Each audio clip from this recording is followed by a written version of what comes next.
पाचन तंत्र की कमजोरी या फिर नलों में सूजन या फिर आंतों में सूजन या फिर इसको आंतों की कमजोरी कह लिया जाए या फिर नाभि का हटना कह दिया जाए, बात तो एक ही है।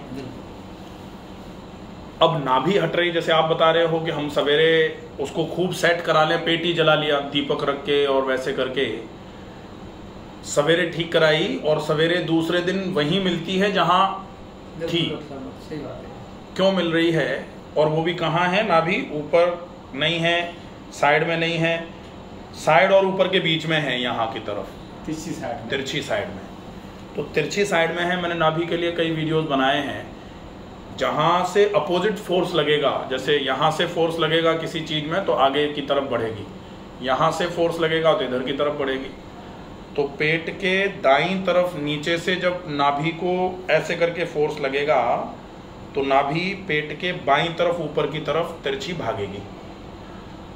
अब भागी, उसको खींच करके हम सेट तो कर दिया हमने अपनी जगह पर, लेकिन यहाँ फोर्स जिस वजह से लग रहा था वो वजह अभी भी है, और वो वजह है सूजन।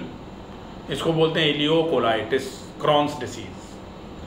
इलियोकोलाइटिस मतलब इलियम और कोलोन का पहला वाला हिस्सा जो है, जिसको सीकम बोलते हैं, इलियोसिकल जंक्शन, वहाँ पर सूजन है। अब जैसे लगता है ना कि यहाँ फंसा फंसा, बता रहे थे ना, यहाँ फंसा फंसा लगता है, दाहिनी तरफ नीचे और बाईं तरफ भी ऊपर से नीचे तक। अब हम बैठते हैं लैट्रिन में, पहले पहले जो भी मल नीचे की तरफ पहुंच गया है, descending colon, sigmoid colon, rectum के पास, तो रेक्टम के पास जो भी था वो जोर लगा के निकाल दिया। अपने आप तो वो भी नहीं निकला, खूब जोर लगाया और निकला वो। अब वो निकला, फिर थोड़ी सी मरोड़ हुई, फिर अब पेट को मरोड़ते रहो, ऐसे मसलते रहो, ऐसे करो, मालिश करो तो थोड़ा बहुत और निकल जाएगा। अच्छा, ये कहानी जो है ये अब धीरे धीरे करके बहुत कॉमन होती जा रही है। पहले ऐसे केसेस बहुत कम देखने में आते थे, इसलिए लोगों को लगता था कि ये भी कोई बीमारी होती है क्या, ऐसे जाओ और वैसे वापस आ जाओ तुरंत, मल पास करने में भी टाइम लगता है क्या। लेकिन आज विडंबना है ये कि मल पास करने में ही सबसे ज़्यादा टाइम लगा रहे हैं लोग। इतना टाइम लगा रहे हैं जितना काम करते हैं पूरे दिन में उतना ही टाइम। मेरे पास कई लोग ऐसे आते हैं, हालांकि साइकोलॉजिकली भी इल मान लिया जाता है उन लोगों को, जो एक एक डेढ़ घंटे 2 घंटे वॉशरूम में बैठे रहते हैं कि और आएगा और आएगा और आएगा और आएगा के इंतजार में बैठे रहते हैं, और आता तो भी नहीं है पूरा। निकलते हैं तो भी अनसेटिस्फाइड ही बाहर आते हैं। इसका मुख्य कारण क्या है? इसका मुख्य कारण है आंतों की कमजोरी।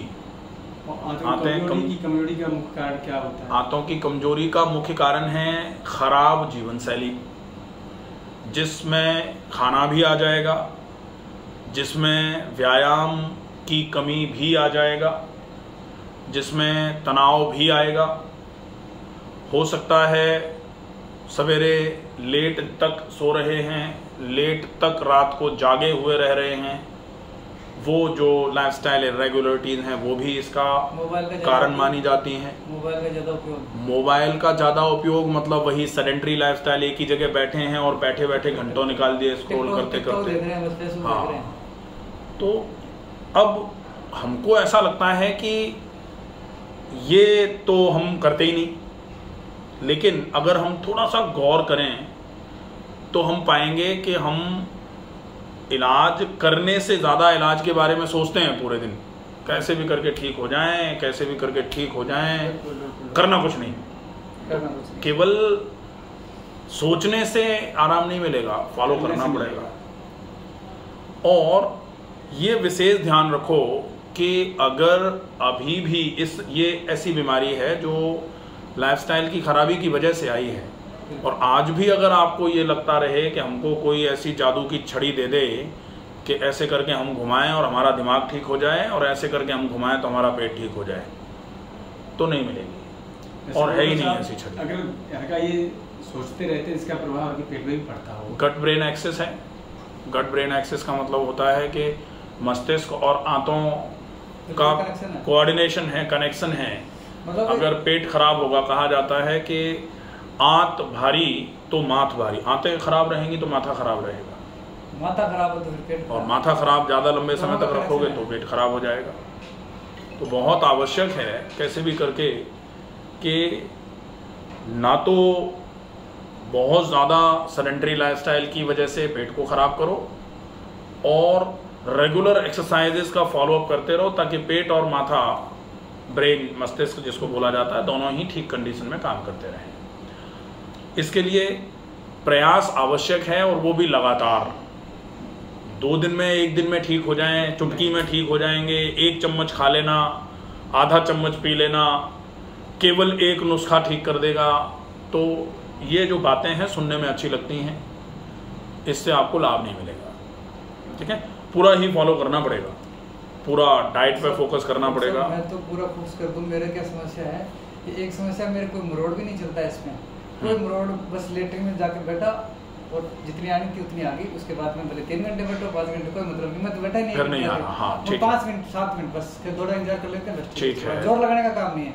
जोर लगाता हूँ तो फिर धातु जोर लगाओगे तो डेफिनेटली सीमन निकलेगा बाहर। तो इसलिए जोर लगाना तो है ही नहीं मोशन के साथ। उसमें क्या है कि जैसे 5-10 दिन नहीं है, जैसे 5-10 दिन हो जाते हैं ना, समय नहीं बनाते हैं, तो फिर 15 दिन के बाद में फिर वो ज्यादा जोर लगाने से दिक्कत आती है। बिल्कुल बिल्कुल आएगी। तो कोशिश करनी है। डॉक्टर साहब, जितना चाहे जितना हल्का भोजन ले लें, लेकिन सुबह को पेट तब भी साफ नहीं होता है। 1 दिन में नहीं होगा। ऐसा नहीं है कि आज आपने शाम को अच्छा हल्का भोजन कर लिया और अपना मन ऐसा बना लो कि सवेरे एक बार में पेट साफ हो जाएगा। कम से कम 1 महीने करो, सवेरे से लेकर शाम तक का पूरा रूटीन। अब हम बीमार कोई आज या कल से तो है नहीं।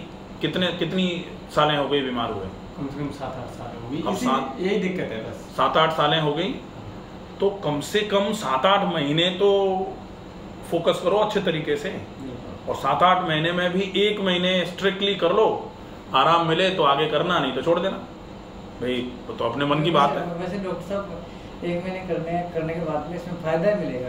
100% नुकसान तो नहीं होगा मेरे हिसाब से। नुकसान तो है ही क्या है इसमें भाई? आप चबा के खाओगे, इसका क्या नुकसान है? जैसे पूरी जीवन शैली का मतलब रूटीन भी फॉलो करेंगे ना, बहुत अच्छा भाई। जिनको कोई बीमारी नहीं है वो भी अगर इस जीवन शैली का उपयोग करते हैं तो उनको कहा जाता है स्वास्थ्य से स्वास्थ्य रक्षणम। जो बिल्कुल ठीक हैं वो भविष्य में बिल्कुल ठीक बने रहें, कोई दिक्कत नहीं है। लेटरिन कराते उसके बाद आँखों की समस्या ज्यादा आ रही है, मतलब वो ज्यादा निकल रहा है। हाँ, तो वो आँव निकलेगा ना, आँव इसलिए निकलेगा क्योंकि दूसरी बार जाएंगे तो और ज्यादा निकलेगा। हाथों को साफ ही नहीं कर पा रहे अच्छे तरीके से, हाथों में मल सड़ रहा है। अपच जब तक ज्यादा लंबे समय तक बनी रहेगी, आँव ठीक नहीं होगी। हाथों में सूजन तो है ही, उसी वजह से तो नाभि हिल रही है। मैं तो हमेशा ही बोलता हूँ नाभि हिलने का सिर्फ एक ही कारण है, वो है हाथों में सूजन। हाथों में सूजन जब तक ठीक नहीं करोगे नाभि अपनी जगह नहीं रुकेगी। और इसीलिए आप किसी भी गैस्ट्रोएंटरोलॉजिस्ट के पास चले जाओ, उसको कहना नाभि हटती है नहीं मानते, तो वो ये कहेगा कि नाभि अभी छोड़ दो, जो हम बता रहे हैं वो खा पी लो, दवाइयाँ हैं जो कुछ भी। कारण ये भी जैसे डॉक्टर साहब मेरा वेट बढ़ा था ना, अभी ये अक्टूबर के बाद में थोड़ा बढ़ा था, तो उसके बाद में जुलाई से धीरे धीरे बढ़ता फटाफट बढ़ गया, 60 के आसपास पहुंच गया। उस समय मेरी नाभि 3-4 महीने सेट रही। वो अब देखो, इससे आप समझो ना कि वेट बढ़ा तो नाभि, खाना पच रहा था, सूजन खत्म हुई थी, तो नाभि भी नहीं हिली, बिल्कुल हिली नहीं। अब फिर सूजन आ गई किसी वजह से, फिर पेट में गड़बड़ी हुई, फिर खाना पचना बंद हो गया, फिर वजन कम होना चालू हो गया, फिर आंतों में सूजन आ गई और फिर नाभि हिलना चालू हो गई। ठीक है, तो ये बिल्कुल लगा हुआ है सारा, पूरा समझना पड़ेगा, अदरवाइज नहीं आराम मिलेगा। हमको बुखार भी रहता है।